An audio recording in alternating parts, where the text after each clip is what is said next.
Home nursing services నాది. ఇప్పుడు మీకు ఫస్ట్ నుంచి సర్వీసెస్ అయితే ఇస్తున్నాం కదా. సో మీ ఒపీనియన్ ఎలా ఉందో మీరు ఒక కొంచెం చిన్న 2 మాటల్లో చెప్తే మంచిగా చేస్తురా లేదా అంతే. అసలు మీరు డిశ్చార్జ్ అంటే మీకు ఏమై హాస్పిటలైజ్డ్ అయ్యారు అప్పుడు? లంగ్స్ లో వాటర్ వచ్చాయి. అవుట్పుట్ లేకపోతే మనకి లోపల వాటర్ ఎక్కువైనప్పుడు మీకు అవి రిలీవ్ చేస్తారు అంతే కదా. అక్కడనే జాయిన్ చేసుకున్నారు. అక్కడనే జాయిన్ చేసుకున్నారు. ఆ రోజు నైట్ సార్ హోమ్ కేర్ అని అడిగితే నేను ఐసీ నుంచి ఏంటి అదేంటి అని నువ్వు అడిగినానికి చెప్పు. వాళ్ళు అడుగుతుంటే చెప్తున్నారు. వీళ్ళు అడిగేదానికి చెప్పు.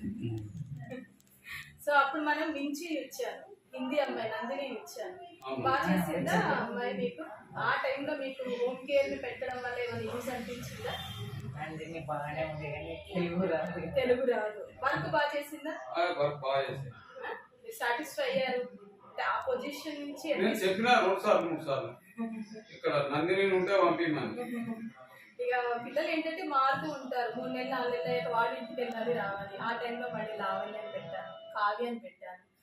ఈవెన్ అయితే కంపల్సరీ వస్తా అంటే వస్తుంది. మీకు ఒకటి, మీరు సాటిస్ఫాక్షన్ ఎవరితో ఉన్నారో నాకు చెప్తే పర్సనల్ గా నేను మాక్సిమం వాళ్ళు లీవ్ నుంచి వచ్చాక నేను వాళ్ళని పెడతాను. ఏం కంగారు.